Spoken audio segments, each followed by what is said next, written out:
Hello दोस्तों। आज की कहानी है माइका। पापा की फास्टिंग शुगर 350 आई है। थोड़ा ध्यान रखा करो उनका।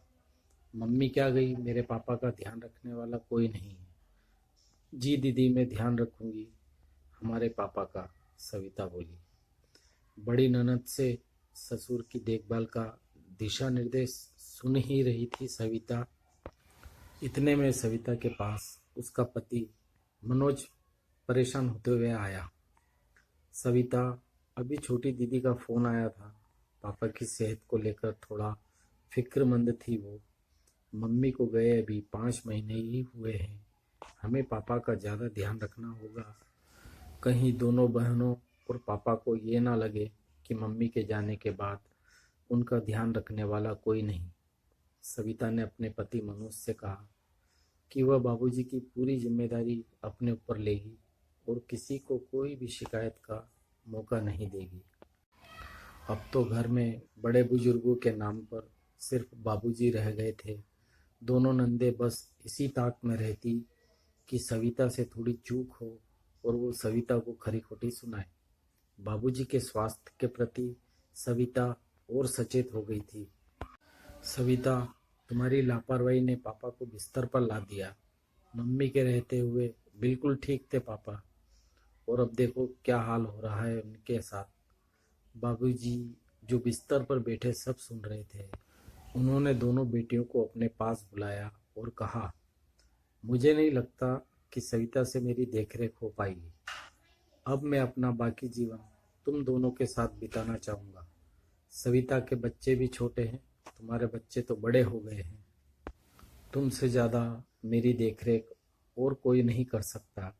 जिसे माँ बाप की वसीयत में बेटा बेटी दोनों बराबर हकदार होते हैं, वैसे भी जिम्मेदारियों में भी तो बेटा बेटी बराबर हकदार होने चाहिए।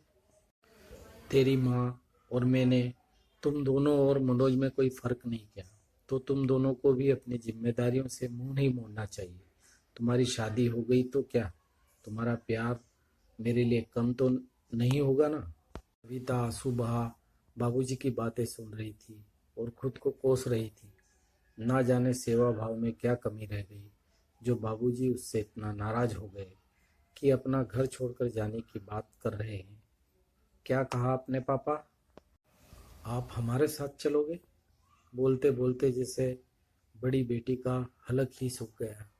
हाँ बेटा, अब से मैं 6 महीने तेरे साथ रहूंगा, 6 महीने छोटी बेटी के साथ।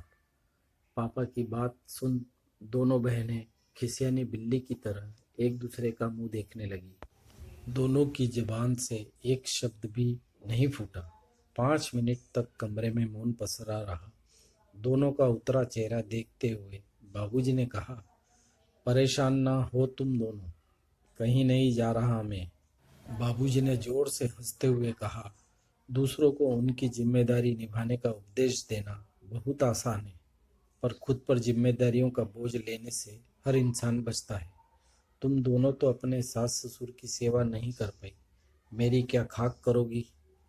कहते तो ये भी हैं, मायका माँ से होता है, पर माँ के बाद भाभी से होता है। मैं पता नहीं कितने दिन का मेहमान हूँ दुनिया में। अब तुम्हारा मायका तुम्हारे भैया भाभी से ही है। मैं तो बस ये चाहता हूँ मेरे सारे बच्चे मेरे बाद भी हंसी खुशी से रहे। तुम जैसे मनोज की बड़ी बहन हो, कविता को भी बड़ी बहनें बनकर उसका मार्गदर्शन करो। दोनों बहनों को अपने पापा की सीख से सबक मिल गया था। दोनों की आंखों में पश्चाताप के आंसू साफ दिख रहे थे। बाबूजी ने अपनी तीनों बेटियों को गले से लगा लिया था।